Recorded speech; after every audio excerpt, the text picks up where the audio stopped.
Oi, Juju, bom, sou o Figurante, bem-vindos a mais um vídeo, meus amigos. O assunto de hoje é Gachakuta, olha só, ele tá de volta aqui. Vocês acharam que não teria, mas teve. Eu tô muito bem acompanhado com meu amigo Lucas. Fala aí, Lucas. E aí, rapaziada, estamos aqui mais uma vez para poder comentar sobre um excelente assunto. Só vou falar isso. Exatamente, excelente assunto que é Gachakuta. Então ele tá quase em todas aqui nesses vídeos que a gente fez, né? E hoje também a estreia aí de uma nova série, né? Ela já vende toda a ideia do que assim, é basicamente o rumo que eu tomei em relação aos animes, sabe? Pra dar um sentido nos vídeos animes aqui, pra costurar eles entre si, assim, pra ter sempre uma coisa de saga, continuidade, assim. E bem, o nome diz tudo. É simplesmente a série Pseudo Review Semi-Semanal. Isso mesmo, Pseudo Review Semi-Semanal é o nome da série.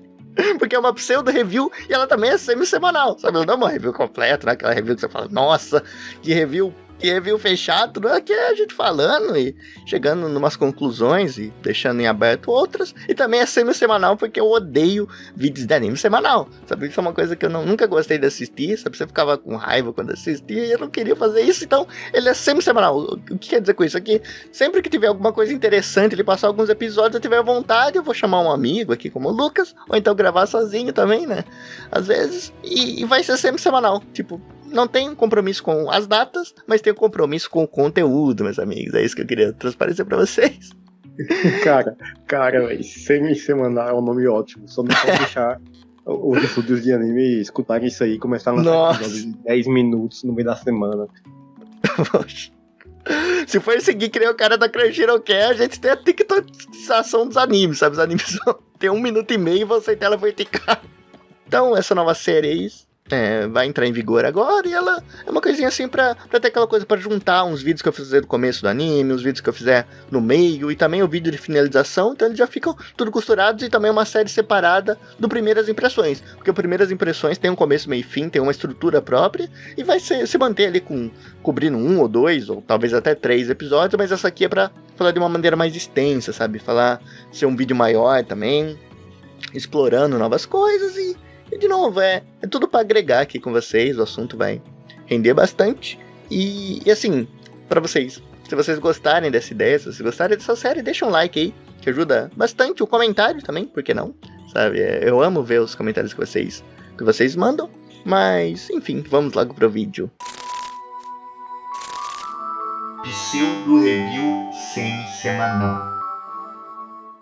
Ai, Lucas, que reta final essa de Gachakuta, hein? Cara, quando você começou a assistir, sei lá quanto tempo atrás, foi quanto tempo? Uns 6 meses, eu acho, não foi? Por aí.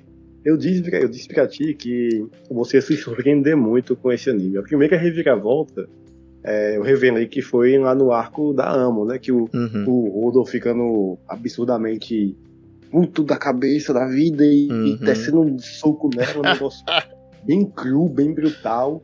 E se tem outra reviravolta quando a gente soubesse a história dela, não que fosse uma questão de perdão, foi uma questão de, tipo, compreender um outro lado. E no final das contas, a Amo nunca foi uma vilã, né? A gente sabe disso, ela nunca foi apresentada como uma vilã, foi mais um obstáculo. Mas até esse ponto, Gachakuta foi 100% apresentando um elemento novo, né? Não foi abordando coisas ali, questões que a gente tinha. E a esfera, e as luvas do Rodo, e o... Tipo, isso tudo, sabe? O pessoal do Zódio que apareceu antes, como é que fica? Foi nessa parte no mangá que eu digo que Gachakuta engatou de vez. Foi quando o pessoal tá lá na tranquilidade, o Rodo tá meio que pensativo, e ele é sequestrado. Aí o pessoal é sequestrado junto. Quando pensa que eles estão dentro de uma pista gigante. Quando pensa que não, eles estão cara a cara com os arqui-inimigos dele.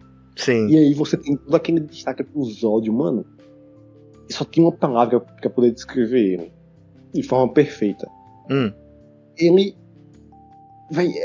eu não vou dizer frio, mas tipo... Você olha pra ele, você vê as ações dele, você vê a interação que ele tem. E tudo que você percebe é que ele parece a maior representação de um personagem vazio. Não no mau sentido. Porque é até comentado que para poder usar um item da série do Watchmen, né? Sim. Você tem que ter perdido uma parte essencial, como o ser humano, coisa assim. E a gente vê que, tipo, a Amo, o Udo, eles têm traços bem humanos ainda. Uhum. Tem o egoísmo, tem a raiva, mas o Zod, cara, ele não tem nada. Eu tenho uma frase pra definir ele também, Lucas, sabe qual é? Qual? Intancável o Zodil, cara, intancável. De fato. Desculpa. Podem seguir assim. Desculpa. Não, mas de fato, é intancável o Zodil. Cara, você percebe que, assim, dando um apanhado geral sobre esse arco da besta voadora aí, você percebe que, assim, ele foi um antagonista excelente. Excelente mesmo. Todo esse arco foi sensacional. As lutas individuais foram sensacionais. A parte que todo mundo se reúne é muito boa. As descobertas que tem ali. O Zod falando com o Rulo sobre algumas coisas que ele não sabia. E até mesmo chamando, mano, você não quer voltar lá pra esfera? Você não quer matar ele, sei lá? Você tá perdendo tempo com os cleaners, né, velho? Você tem que vir pra gente. Trabalhe comigo que você vai alcançar seu objetivo mais rápido. Mas, felizmente, a gente teve vários episódios antes disso. A gente sabe que o Rudolph não era mais aquele cachorro raivoso, não via mais nada. Então dá um conflito ideológico legal, porque se fosse o Rudolph no começo do anime, ele tinha aceitado. Com certeza. Mas o que eu acho melhor, assim, mais uma vez, fazendo um apanhado geral, é o fechamento desse arco com o Zod falando que, tipo, tudo isso foi um experimento. Isso é legal, que ele cita, que ele vê como ratos de laboratório, né, como uma coisa assim, sim. Porque você pensa que né, que ele quer derrotar o pessoal do Rudo, que ele quer ir pra esfera. Não, ele só queria testar coisas. Exatamente. E isso dá uma camada maior pra ele, né? Sim, cara, é uma coisa bem interessante. A gente não sabe quando ele vai reaparecer. Mas a gente sabe que quando ele reaparecer, ele vai ser um risco maior. Porque a gente percebeu que não é uma questão de ganhar ou perder pra ele. Sim. É uma questão de pequenos passos rumo ao objetivo dele. E esses pequenos passos, ele tá disposto a fazer qualquer coisa. Então isso torna ele um antagonista muito mais perigoso. O antagonista maior da obra, até então, a gente sabe que é o cara que matou o Hagrid, né? Sim, ele é o... do Rudolph. Narrativamente falando, né, ele tem o peso maior, porque ele tem a conexão pessoal com o protagonista, né? Esse aí pode ter com os zeladores, né? Tem com aquela coisa, o bem contra o mal, devemos combatê-los e tudo mais, mas na essência ainda, quem tem a prioridade e é desconhecido, né? A gente não tem... Isso. Essa coisa, esse mistério. O próprio Hagrid é um personagem que é central pra gente entender os mistérios, tipo, que estão tudo aí, os mistérios que ele sempre apresenta, que é uma coisa que ele faz muito bem, né? Assim, talvez ele não seja aquele nível de Shingeki no Kyojin, sabe? Que pegava todo mundo, que tinha arco só pra essas coisas, mas ele apresenta muito, sabe? Ele sabe como apresentar esses conceitos, ele sabe como apresentar novos segredos, ele sabe como apresentar novos conceitos e trabalhar eles ao decorrer do tempo. Então, você vê que ele tem ali, ele apresenta coisas assim, e a gente quer saber mais, ele instiga a nossa curiosidade, ele não procura ficar só escondendo, mas sim, ele dá as respostas na hora certa, e tem toda uma construção até ela, sabe? Então a gente não fica, tipo, numa ansiedade ruim, falando, cara, o anime tá enchendo linguiça, não fala mais, a gente quer saber, não, e também não é, por exemplo, uma reviravolta daquelas, mas assim, é no nível certo, sabe? Na medida ali, tipo, que dá gosto de você ficar instigado na obra, assim, sem perder, sem querer atalho, sem querer que chegue logo, assim, gente, no tempo ali, tem as coisas certas ali no tempo certo, é isso que eu quero dizer. E tipo, complementando esse pensamento, o Zod ele representa muito isso, tipo, através dele a gente vê algumas respostas bem pertinentes, né? Tem algumas dúvidas a mais, isso é normal. Sim. Agora, o caso é que, tipo, a gente sabe, quando ele aparecer de novo, a gente vai ter novas respostas. Sim. Mas quando ele aparecer de novo, a gente vai ter novos problemas. O cara, ele é não vou dizer um caos ambulante, mas ele é um perigo constante. Sim. Ele não é o maior antagonista da obra, mas nada impede que ele se torne, sacou? A gente sabe que ele não vai ser o carinha que vai se converter pra ser amiguinho dos protagonistas. Não que seja ruim. Tudo tem seu tempo, né? Tudo tem seu tempo e lugar. Tudo tem seu tempo e lugar. Mas, tipo, a Amo, ela é um personagem diferente, ela era um obstáculo, não era um antagonista. O Zod não. Uhum. A gente sabe que ele vai ser um antagonista o tempo todo momento, velho. Uhum. Ele é frio. Ele é frio, ele é apático, ele não parece ter empatia pelos personagens ali, ou por nenhum ser, na realidade. E outra coisa, sabe, uma coisa que deixa ele, assim, aumentando o medo dele e a imprevisibilidade das ações que ele pode tomar, é que tá. Ele ali, se a gente se levar em conta que a história é sobre o Rudo é o protagonista e os problemas dele, sabe, em tese, o Zod não tem nada com ele. Sabe, o Zod não, assim, ele não precisa ter alguma coisa com o Rudo, a não ser essa coisa de querer trazer ele pro lado, então testar pra ver onde ele vai, o que ele quer da vida e tudo mais. Então, ele é uma existência que tá ali e os caras não têm aquele objetivo de parar eles a todo custo, sabe? Não tem aquela coisa, só que isso que deixa... Porque, por exemplo, quando você já espera ser atacado, você já espera um ataque, já espera um embate, é uma coisa. Só que quando você não... Assim, você sabe que ele tem o poder de aparecer a hora que quiser e a hora que tirar o corpo quando ele quiser. E assim, isso dá muito pano pra manga, sabe? Isso deixa a obra com esse ar de imprevisibilidade, então você não sabe qual vai ser a próxima ação. Porque, por exemplo, se ele fosse um vilão ali, que tivesse ligado ali com o Rudo nessa questão de, eu tenho que combater o Rudo porque nosso objetivo... Não, mas, cara, se ele quiser ignorar o Rudo e seguir o plano dele, ele ignora. Mas o que ele quer, ele pode querer usar o Rudo pro próprio plano dele, sabe? Então você nunca sabe o que ele vai fazer. Então, essa imprevisibilidade não tá só na personalidade dele, mas também na narrativa da obra. Isso que acho que pega bastante a questão de querer ver as próximas ações dele e deixar ele tão imponente, assim, como você bem disse. A gente não sabe o que vai acontecer quando ele aparecer de novo. Assim, a gente não sabe quanto tempo vai demorar, mas a gente sabe uma coisa, quando ele aparecer, o bicho vai pegar, sabe? A coisa vai pegar fogo ali no que diabos ele foi fazer. E acho que isso deixa o personagem, assim, muito interessante, porque, cara, eu gosto dele, assim. Eu sou um cara que aprecio bastante design também, acho que o design dele condiz muito com a personalidade. Sabe, é aquela coisa ali, ele é um bloco, assim, sabe, é um bloco com um olhar, assim, sabe, ele é um personagem bem legal.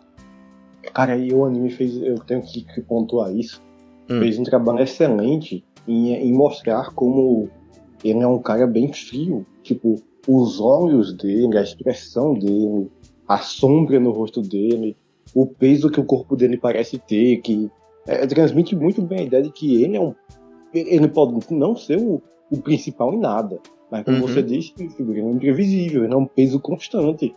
Sim. E ele é sombrio, pô.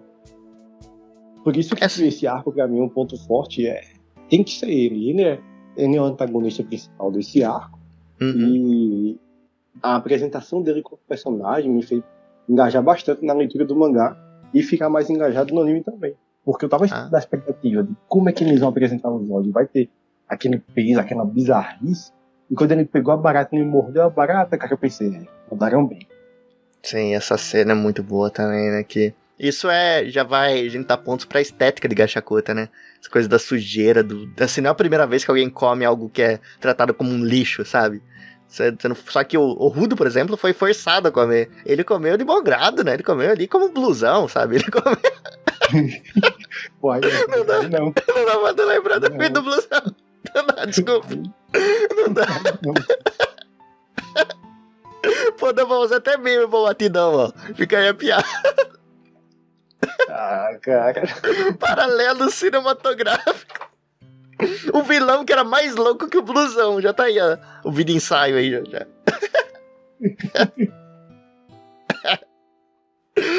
Ai. Tem que ir pra não chorar, bicho. Tem que ir. Essa aí foi engraçada, cara. Não, mas a cena é boa, cara. A cena, ela cumpre o papel, tá na estética do anime, mas... Assim, outra coisa que eu quero pontuar também, ainda levando em conta a imprevisibilidade, como foi um ponto positivo, algo que poderia ser meio estranho, poderia ser visto, talvez, com peso, mas ele dá uma reviravolta e casa muito bem com aquilo que ele quer passar, que é questão, assim, pô, a gente olha ali, o plano vai escalonando, ele fala, não, a gente vai até a superfície agora, a gente tá aqui numa besta imaculada, que eu mesmo criei, uma besta artificial, criada aqui com o negócio aqui do traje lá também, pra fortalecer, com vários elementos ali, né? E tu tem um núcleo, então uma fera ali gigante que vai voar, tem a tempestade também que acontece ali naquela hora, então já foi programado ali fazer aquilo naquela hora, naquele momento.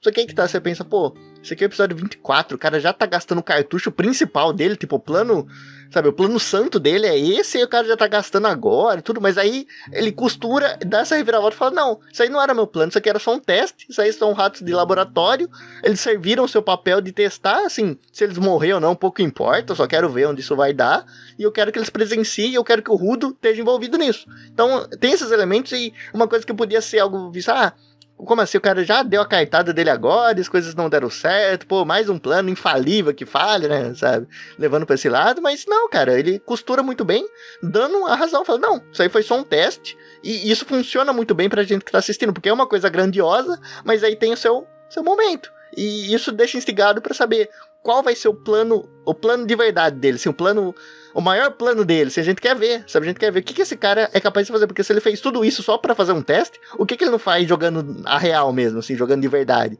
sabe, jogando sério. Então é mais pontos pro personagem e pra obra como um todo, por que não? Sim.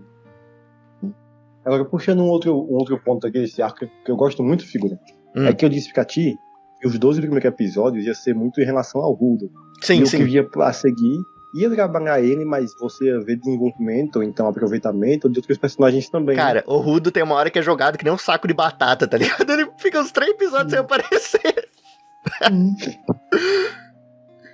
E aí, essas lutas individuais eu achei muito legal. Uma coisa que eu queria pontuar é que, normalmente, o pessoal, as obras elas não encontram muito motivo válido pra fazer essas lutas 1 a 1, né? Tipo, chega um grupo contra o outro, ao invés de ter uma guerra ali, que todo mundo sabe que é difícil desenhar ou de animar, né? O pessoal separa pra poder facilitar as coisas. Não, isso beleza. É um ponto, cara. Isso é um ponto que eu tenho aqui pra comentar também. Tipo, beleza. Eu entendo, mas eu gosto quando o pessoal traz uma justificativa. E eu gostei quando o Gachakuta trouxe uma justificativa sobre isso também. A ideia do Zódio em separar todo mundo era tipo, velho, se você vencer, massa, mas a realidade é que eu não quero que você... Tipo, o objetivo não é derrotar os zeladores. O objetivo é você passar no teste pra poder se juntar à minha equipe. Então você tem que fazer isso sozinho. Cara, é muito bom, velho. Cara, assim, essa justificativa foi muito boa, assim, porque ele costura, porque ele joga pro lado dos vilões, ele não joga a responsa pros protagonistas, tá ligado? Ele joga, não, você é um estagiário, você tá aqui, vai lá, estagiário, faz seu plano aí, faz seu jogo. E é o estagiário tentando passar numa entrevista pra ser contratado, né, no fim das contas. Isso. E aí, ao mesmo tempo, ele consegue o momento dele sozinho com o Rudo, e você poderia esperar uma luta. Mas o cara já chega todo ano, o Rudo, que assim, a mente não é o forte do Rudo, né? Ele ia chegar todo ano menino com informação. É claro que ele não ia começar a lutar, ele ia ficar lá todo chocado, tipo, o cara começou a soltar um bocado de informação do nada, velho. Começou a mandar um papo muito louco e o Rudo ficou em choque. Enquanto isso, era pancadaria rolando solta.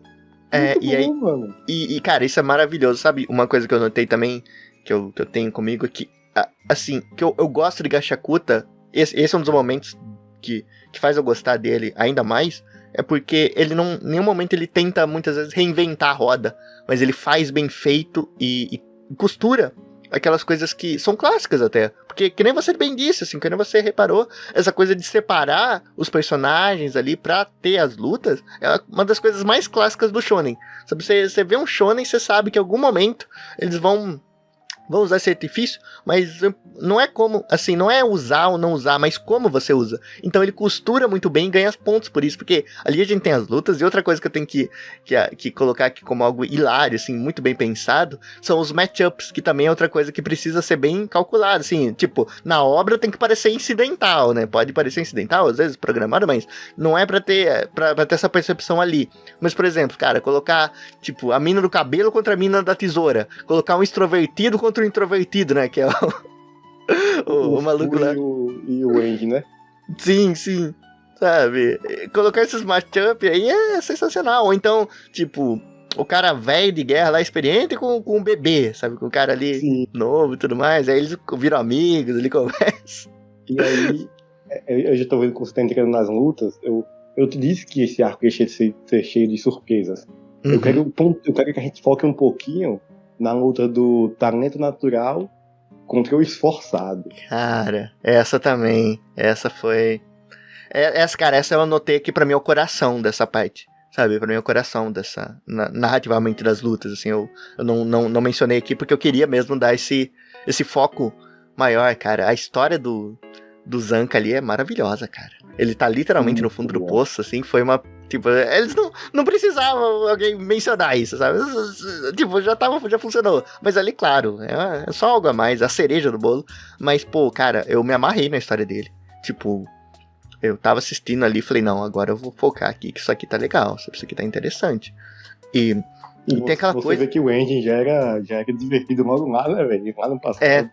Sim, não, uma coisa que eu falo, que o Angie, ele é o Bucelati dessa história, sabe? da parte... Ele é o cara que tá ali nas backstory do pessoal, tá juntando todo o grupinho ali desajustado e tá dando a mão pro... Não, vem cá, meu filho, vamos correr atrás disso aqui, sabe?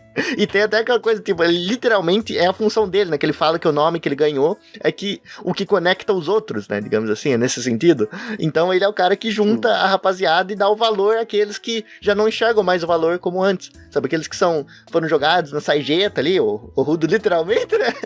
Mas são os caras que estão à margem, sabe? Os desajustados. Porque é muito legal a história do Zanca, porque ele não é simplesmente o cara do esforço. Ele é o cara do talento que se ligou que era do esforço. Então ele tá nesse embate, fala, cara, eu sou talentoso, eu não sou, eu sou medíocre, mas até onde o medíocre vai sem o talento, será que eu, sabe? Então, ele traz muito à tona essa discussão que, cara, de novo, é um clássico dos animes, assim, se tem uma coisa que aborda bem esses assuntos, e aborda como ninguém, não vem falar de coisa americana aqui não, que esses caras não tem outro país do mundo que trate também esse embate que tem lá no Japão, sabe? Esse embate inclusive, Lucas, tem até, dando spoiler aqui dos vídeos desse mês. Cara, eu quero muito fazer daquele filme da Netflix de corrida, não sei se você ficou sabendo. Não. Que é justamente sobre isso, é sobre esforço versus talento natural. Sabe, é uma corrida ali, corrida mesmo, acho que é atletismo, sei lá.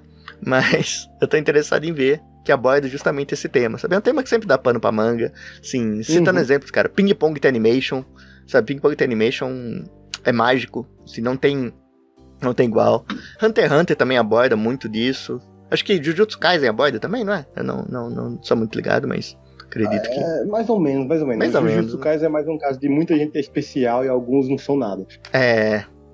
Entendi. Mas tem muitas obras lá que abordam de maneira muito bem feita mesmo, e aqui é mais uma delas, né? Porque, cara, aquela historinha ali do Zanca, pô, cara, eu assim, sem querer rir da desgraça dos outros, mas quando ele conta todo triste a história dele, falou, não, eu peguei o pauzinho porque eu achei que a mina lá, que era talento, ia também procurar uma arma menos letal, assim, pra se provar, e a mina só pegou uma espada e ele ficou com o graveto que tava incidentalmente ali, eu ri demais naquela parte. Aí todo mundo com arma e ele descobre que o graveto foi um acidente. Não, e o pior é que as consequências disso, tipo, ele não pegou só o graveto, ficou por isso não. As pessoas bulinaram ele, tá ligado? Eles sofreram preconceito por pegar o graveto. Ele teve um dia de cão, cara, coitado. Não é à toa que ele parou no fundo do poço, né? É muito engraçado. Mano, imagina a vergonha, você descobrir que você que era tipo o ápice da turma, não era o ápice da turma. Aí você pensa, não, eu sou que nem esse graveto, eles colocaram isso aqui como arma. Aí, na verdade, isso aí só esqueceram de limpar, mano. Que arma era? Pô, o cara é todo medíocre, velho, todo errado, tô cuidado do Zanca, velho. Tadinho, pô, cara, é duro rir da desgraça dos outros, mas é que é o jeito que ele tá contando sério essa história. Quando, pô, eu achei um graveto, aí todo mundo viu que não era uma arma e todo mundo riu de mim, me excluíram e eu parei no fundo do poço, sabe? Ele contando a história de vida dele. Mas, cara... E o dele é muito bom. Uhum. E aí que tá, tem outro ponto, né, assim, o Zanka é todo aquele personagem, assim, ele começa, pelo menos as primeiras impressões que a gente tem nele, é que ele vai ser aquele personagem mais frio, aquele personagem que é o frio que resolve rápido, sabe, tipo o estereótipo do Riei, sabe, o arquétipo do Riei, por exemplo, que é bem conhecido, assim, o cara que resolve a coisa, que aí a gente vê nessa luta e fala, não, a gente entende mais sobre ele, fala, ele não é o talento, assim, a casca que ele tem, ele tem a casca de um talentoso, mas o coração de um medíocre, digamos assim. Sabe, o que é apresentado pra gente, tem esse embate dele querer descobrir ali, e de se aceitar, e de lutar por isso, de romper os limites, de chegar mais longe possível. E essa luta, cara, ele perde. Tipo, isso pra mim foi algo que me pegou desprevenido. Tipo, você pensa, não, agora vai. E aí ele tem a alucinação que, cara, a autora pensou nisso. Cara, eu amo essa autora, sabe, a Kei Urana, né? Cara, a Kei Urana é uma pessoa que parece muito legal, assim. Eu vi umas entrevistas dela. E, assim, é legal que ela faz essa escrita, assim, na nossa cara, né? Ela dá risada da gente ali. Ela, com certeza, deu um risinho. Porque é muito bem escrito, sabe? Ela dá ali o gás, tem a trilha sonora e tudo. Aí, quando vai ver, ele tá pelado no chão, que nem uma pedra, sabe? Cara, eu ia falar disso, cara. Pra mim, um dos pontos mais altos de várias horas que eu já vi foi essa luta. Porque a gente sempre está acostumado com o cara recebendo, está perdendo, lembra de alguma coisa, recebe um power-up ali e ganha a luta. E aí a gente tinha o Zanka, mas a gente tinha do outro lado o maníaco. O Jabba é um maníaco, cara. Nossa, demais. Mas com toda certeza, que talento nato pra combate. O maluco é muito forte, forte. E a gente pensa que, tipo, ele está falando, bora, Zanka. Libera aí seu potencial, velho. Eu quero lutar contigo. Eles dão todo o gancho possível, né? Tipo... dá todo o gancho e você fica... Não. Esse caba... o Jabba é maluco, mas ele manja de luta. Então alguma coisa tem aí. Aí quando rola o flashbackzinho do Zanka, ele levanta e fala: vou te mostrar do que um medíocre é capaz. Corta a tela assim, 1 segundo de tela preta. Daqui a pouco você vê o bicho tá alucinando no chão, velho.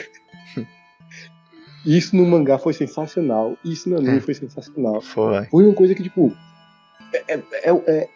um frame, assim, de puro hype. 1 segundo depois você... Ué, o que tá acontecendo? Como assim? Aí, pra poder fechar com chave de ouro, o Jabba fala: pô, tu não é mais forte que isso, não? Você tá sonhando com um negócio muito engraçado aí. Deixa eu rir contigo. Aí, deita no chão e começa a rir com ele, velho. Sim, essa cena, cara, é muito bem feita, assim. Pô, mas mais bem feito que isso, cara, é a resolução, bicho. Tudo se resolve na base do oitão, cara. Isso pra mim foi maravilhoso. Foi a cereja do bolo pra mim. Mano, cara. Você lembra a figura? Quando a gente tava no podcast fazendo. Me veio isso na cabeça. Me veio isso na cabeça. Falei pra você vai se surpreender com uma coisa que vai aparecer. Eu lembrei disso na hora, cara. Na hora que, puta vida, era isso. Sabe, era isso que... Completamente desprevenido também, velho. Eu pensando que ela ia descobrir alguma... Já pulando pra luta da Rio contra a Amazona lá, né? Eu pensei que ela ia vencer de alguma maneira diferente. Quando ela guardou a tesoura, eu pensei, vai ser porradaria pura, que nem tava sendo antes, né? Vai ser mão na mão. Ela puxa um 3/8 e dá tiro na outra, velho. Como assim, maluco? Pra mim, isso me pegou totalmente desprevenido e eu amei. Sabe, ela só... Primeiro que começa, né? Começa ela dando tiro no Jabba, a gente não sabe quem diabos deu tiro. E é todo anticlímax, né? Essa coisa, tipo, o Jabba tá lá dando risada pra caramba, rindo que nem o bola. E aí vem o pá! Aí já furou o moletom dele ali. O bichinho já sofre a dura realidade. E não só isso, cara. A mina do cabelo lá, bicho. Cara, é um atrás do outro ali. Sabe? Cara, muito forte. Ela muito forte também. E infelizmente, cara, a gente teve aí comprovadamente que contra um 3/8, o universo de Gachakuta perde. Exatamente, cara. Foi isso que veio em mente. Falei, cara, você só. Pô, cara, é só botar um exército aí que já resolve tudo, né? Já...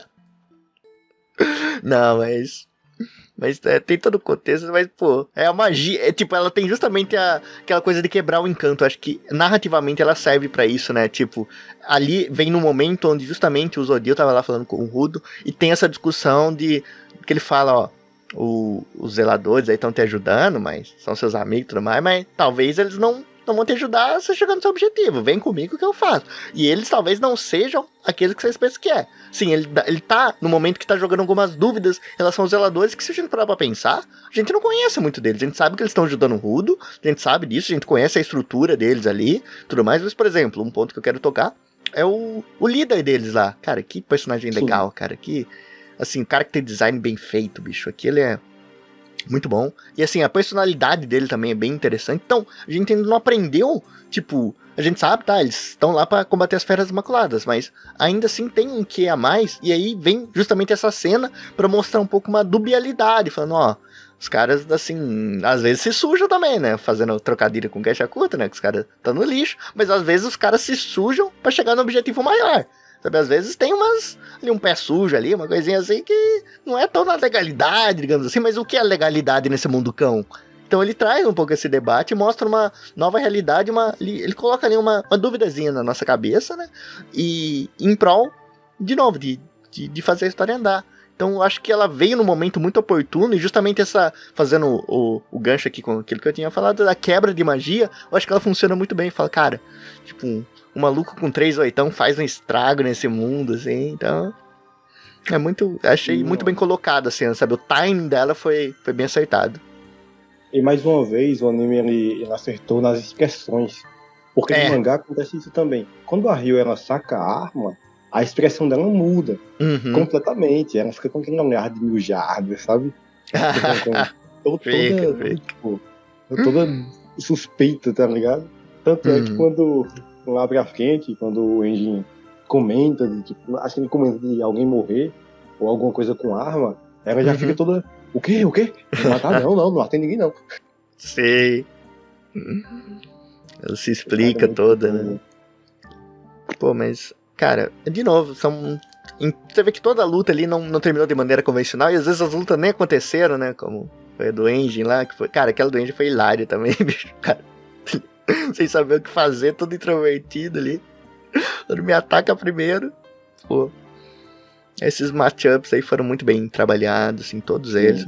Cara, eu gostei o personagem bebê lá também dá um destaque. Cara, eu gostei dele. Achei ele simpático, mesmo sem falar nada ali. Acho que ele tem uma dinâmica boa. Todo invocadinho, né, velho? Pô, achei fofo, E o Bro também é um personagem divertido. O Bro eles completam. E assim, mas as lutas assim, foram boas, assim, eu consigo ver muito pé no clássico, sabe? É moderno, mas ao mesmo tempo ele não reinventa a roda, né? Como eu já bem disse, mas ele trabalha muito bem elementos clássicos numa nova realidade, em algo mais dinâmico. Então, em nenhum momento ele é travado, ele sabe a hora certa de dar um flashback, sabe a hora certa de brincar com a expectativa, sabe a hora certa de fazer o que tem que ser feito, né? Que às vezes você tem que fazer o simples, às vezes você tem que fazer aquilo que todo mundo já espera.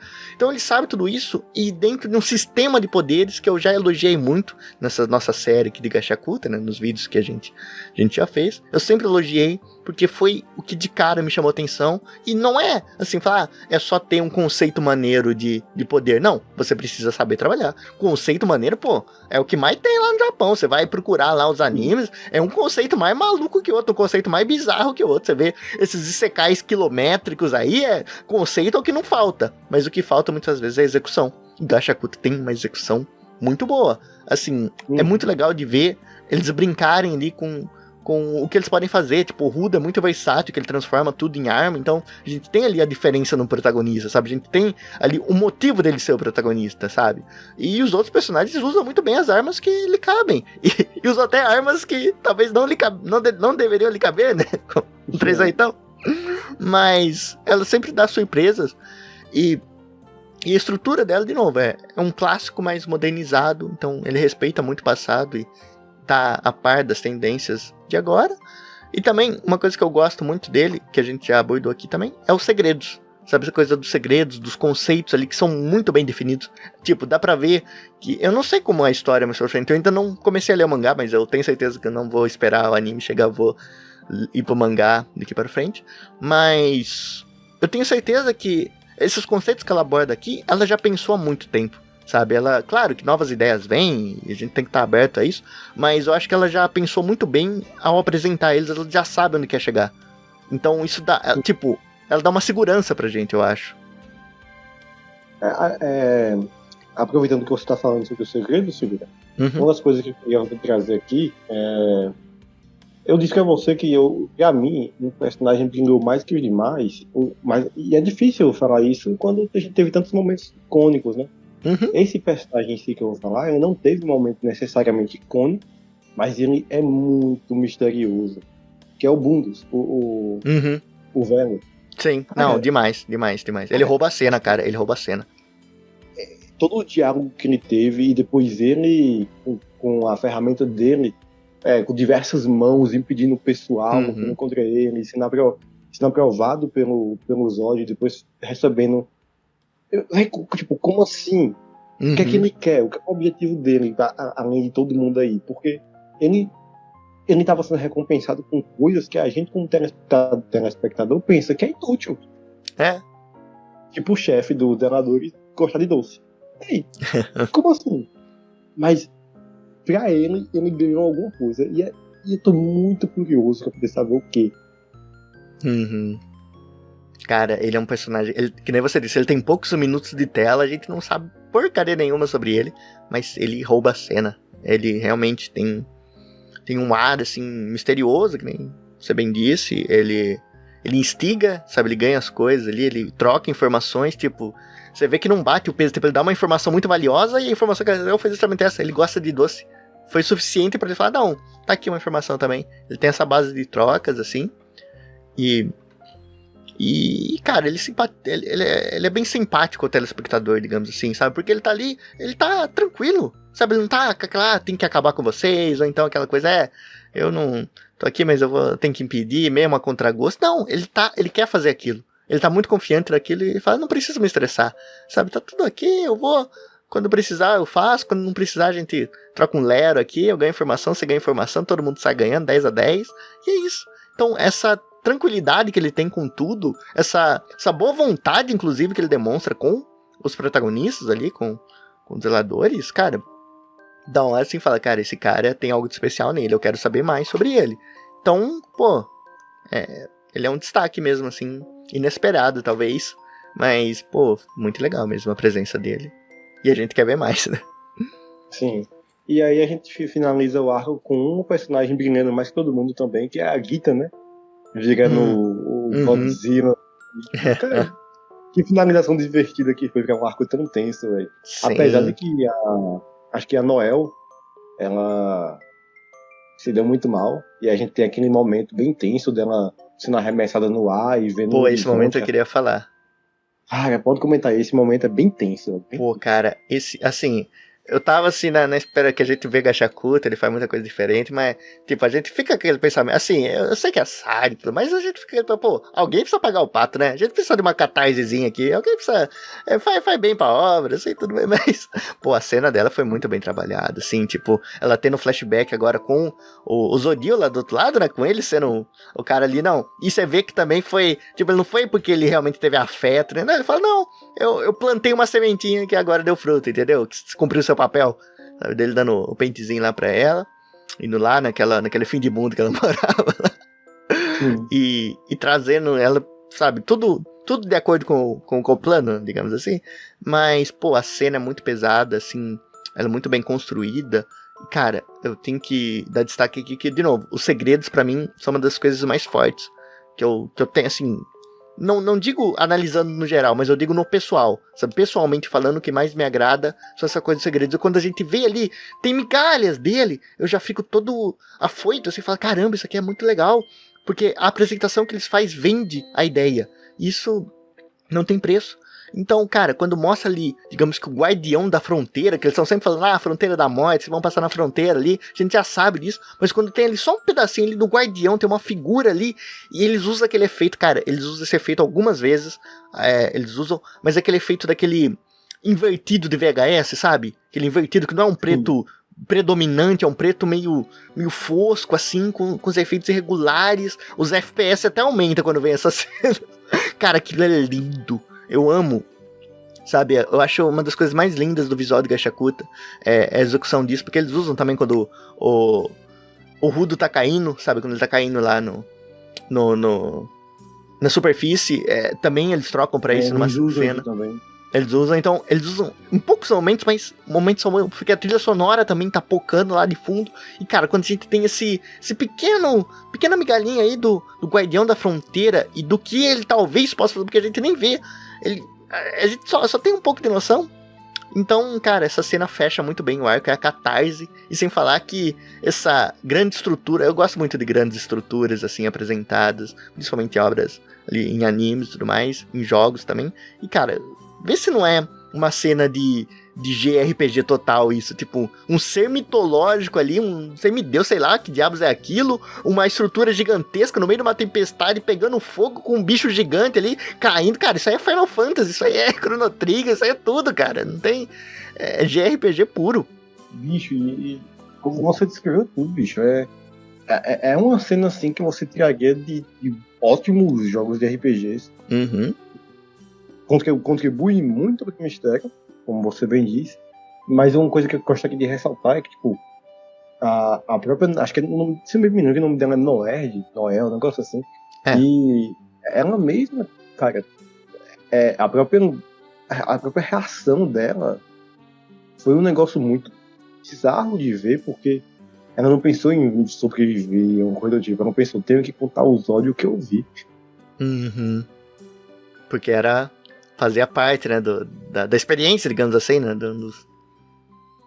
e ela tava tão com essa ligação tão forte com ele, né, e era isso, tipo, você vê que o trabalho que ele, tipo, ela tá no emocional e ele tá no racional, né, ele fiz isso porque isso lá na frente vai dar os frutos, e foram os frutos que foram dados, então é um fechamento, né, digamos assim, fecha ali aquele arcozinho. E, cara, um fechamento legal, cara. De novo, aquela cena podia ser facilmente uma cutscene. Sabe, uma cutscene de jogo, assim, as coisas desmoronando ali, tudo caindo aos pedaços, as criaturas ali existindo, a tempestade. Eu vejo aquilo claramente com os sprites bem em mente, assim, sabe, aquela coisa. E aí a cutscene mesmo, cara, é muito bonito. E aí, falando esse arco em si, eu não sei se tem muito o que comentar mais, pra mim foi... Uhum. É um ótimo arco, ele começa, tem um desenvolvimento, inicia perfeitamente, e depois dele a gente finalmente tem assim, um momento que a gente fica tenso com os Zódio e o pessoal ainda, mas a gente também tem um momento mais tranquilo. Ah, sim. Finalmente, né? Que aí tem até meio cômico, um momento que o pessoal começa a relaxar mais, e aí o chefe chega pro Rudo e fala, mano, vai lá na cidade dos grafites, a cidade dos pintores, cidade de Canva, negócio assim. Isso. Que a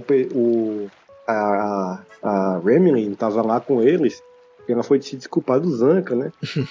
Que ela fez um feitiço errado, só de zoas. Uhum. E eles têm essa viagenzinha, que obviamente não deixaram de supervisionados, eles só não sabiam. Sim. E aí quando o Fu começa a aparecer de novo, que tá é favorito, cara, meu personagem favorito é ele, cara. Ele é ainda mais com aquele negócio tipo dópio, meio assim, sabe, dele. Totalmente maluco. E pegando coragem pra fazer as... Cara, eu me vi ali, Lucas, falei, cara, literalmente eu. Sim. Ele vê na maluquice ali, tipo, na perspectiva dele, os caras pareciam uns monstros mesmo. Cara, e o Rudo com as criancinhas, cara, que coisa engraçada. Divertido, velho. Sabe, parecia o Chris quando foi pras aulas de reforço, tá ligado? Aquele ônibus. Pô, cara, mas, cara, foi muito divertido. É um dos episódios muito... Isso que é bom de Gashakuta, cara, porque, como eu já disse em alguns vídeos, vocês podem ver esse raciocínio completo. Mas eu sinto que um dos meus medos, quando comecei a ver, era que Gachakuta poderia ser sério demais pela temática que ele apresenta nos primeiros episódios, e se fosse tão sério assim, talvez eu não gostasse tanto, mas ele consegue alternar com momentos de humor muito bem feito, sabe?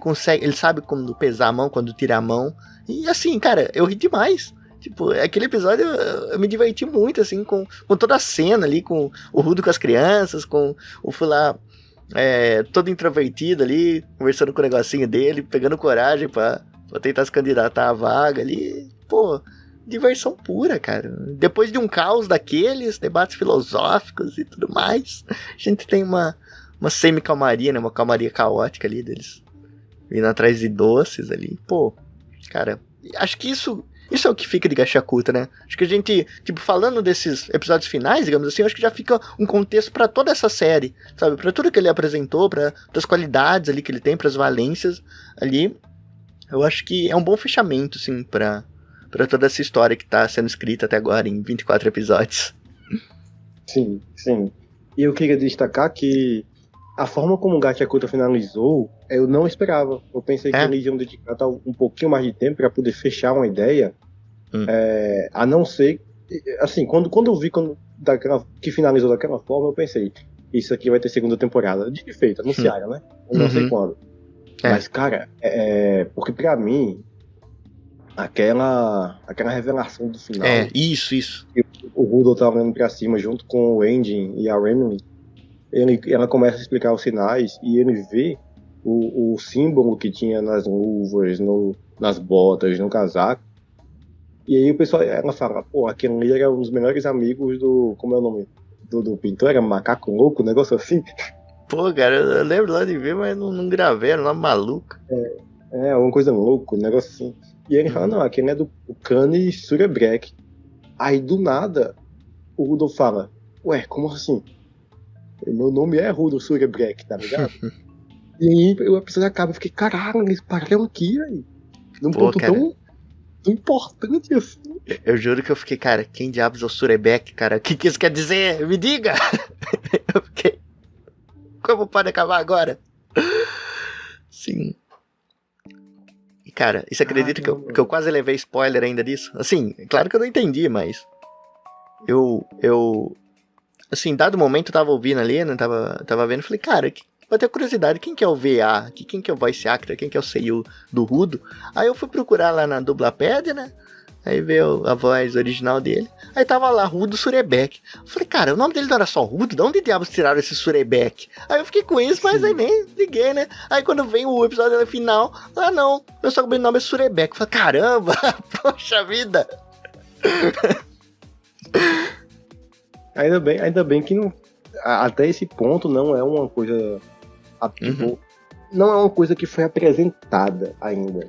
Mas sim, não é como se falasse ali que algum personagem tem o D ponto lá do One Piece, né? Tipo, tem o D ponto e não foi, a gente não realmente não, nesse ponto da história a gente não tem muita informação, né, tipo, a gente tem ali o básico, mas a gente não sabe o que isso significa de verdade e por isso que é um gancho.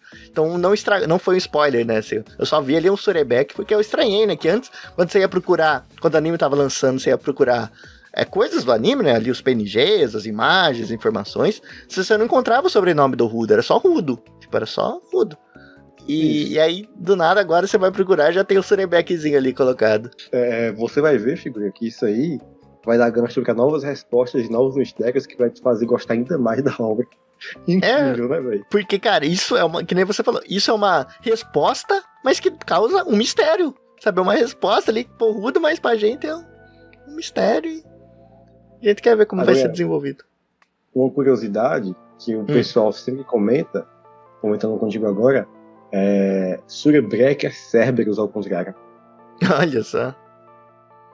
E aí já tem os 3 R's, né?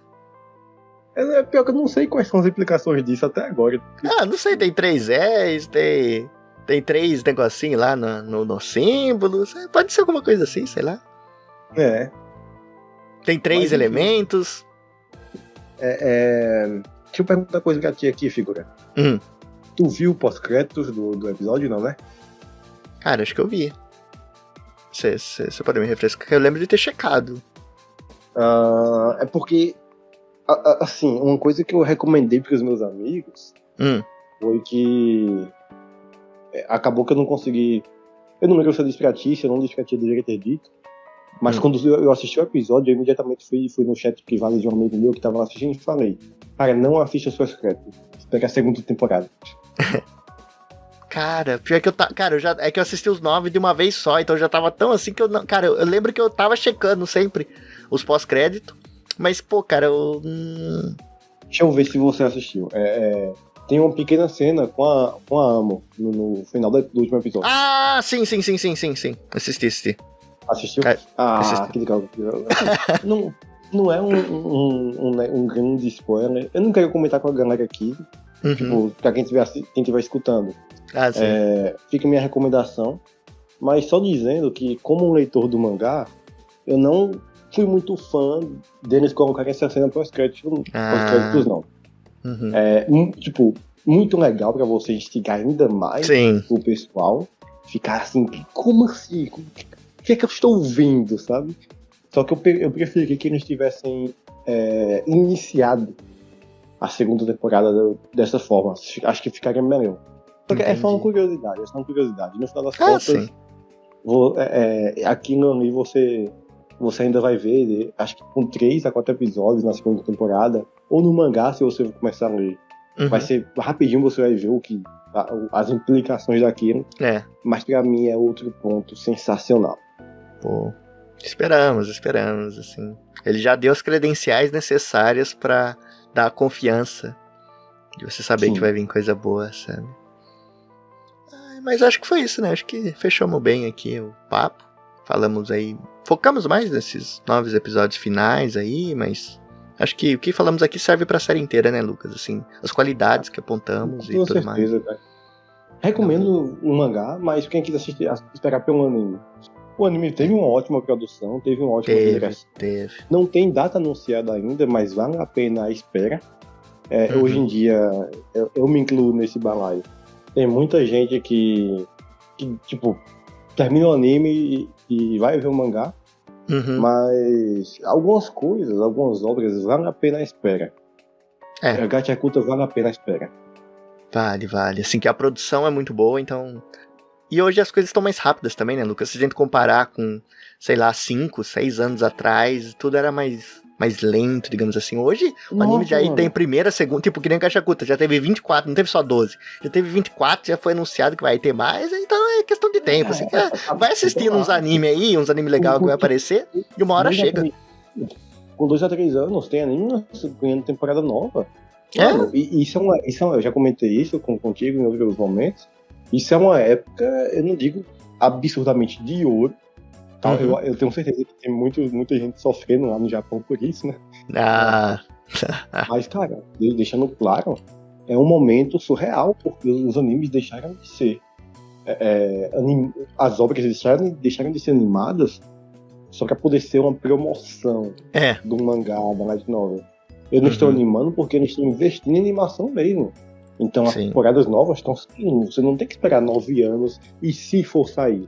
Você sabe que vai sair. Sim.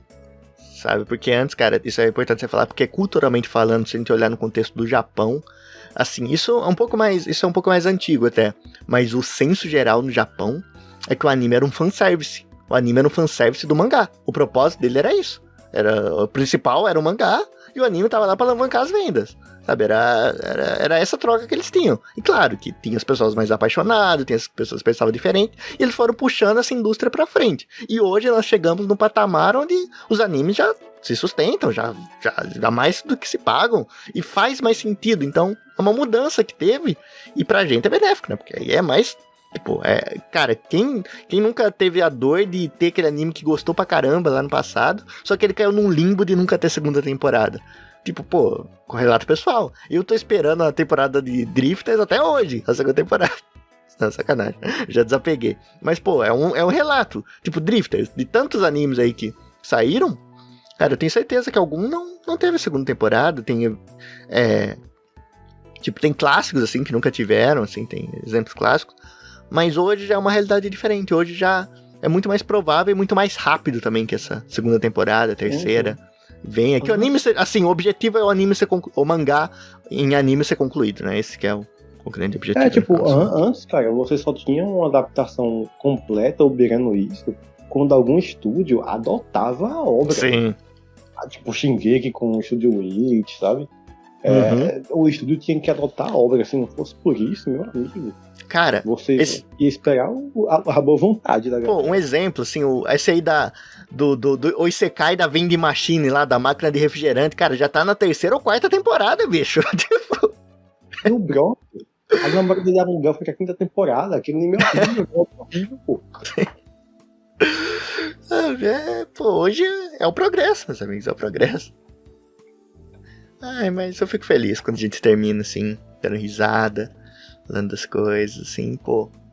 Foi um tempo legal. E espero que vocês tenham gostado também, né? Que aqui é um novo formato, né? Que nem disse pra vocês aqui, o compromisso é com o conteúdo, o compromisso é a conversa. Eu não prometo raciocínios fechados, ensaio, grandes piadas. Não, aqui é um open mic. Sabe, a gente vai falar o que vier à cabeça e pode ter certeza que vai sair do coração essas coisas. Vai sair do coração mesmo, e em prol de fazer algo que seja bacana pra você ouvir e pra você assistir também, caso você queira ver esses visuais maravilhosos aqui, que é um maluco com a camisa do Japão e um PNG de anime, mas é o que tem pra hoje. E... mas assim, pô, é um formato que eu tô testando, vai estar disponível no Spotify também, caso você queira.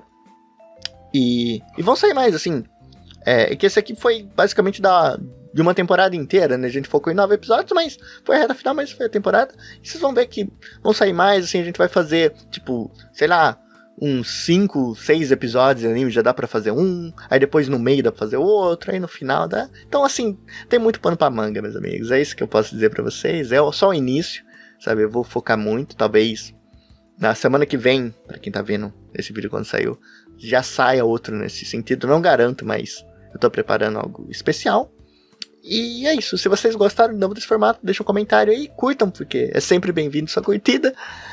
Mas acho que é isso, Lucas, tem mais alguma coisinha pra adicionar? Eu só tenho a adicionar que Gachakuta tá sendo uma obra excelente, estou com boas expectativas, mas Sigurd, eu gostaria de dizer a você e aos ouvintes que gosto muito de Gachakuta, mas o verdadeiro GOAT está voltando aí, daqui a 3 meses, que é a finalização do Dr. Stone.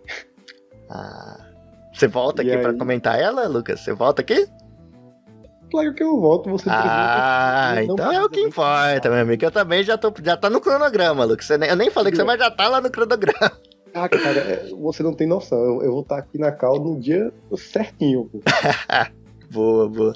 Então já fica aí a promessa, meus amigos. Quando temporada final de Dr. Stone, nós vamos cobrir ela ali, claro, semi-semanal, como o nome diz, com pseudo-reviews, que é o que a gente promete. Que nome, que nome. Porque vai ser a situação inversa, né, velho? Vai ser eu com anime e você no mangá com anime. Sim. Isso que é legal dessa dinâmica, né? Quando a gente combina, assim, ou incidentalmente mesmo a gente vê um anime junto, assim. Aí às vezes troca, às vezes eu li o mangá, você não leu, às vezes você leu e eu não li, e aí a dinâmica vai sempre mudando, né? Sempre tem um ar diferente, sempre tem uma novidadezinha. Mas é isso, então fica o compromisso aí. Essa série vai durar até lá, vejam só, essa série vai durar. E eu tô muito ansioso pra Dr. Stone também. Cara, a finalização, assim. Pô, só de pensar que vai ter uma abertura nova, cara, isso já faz meu dia.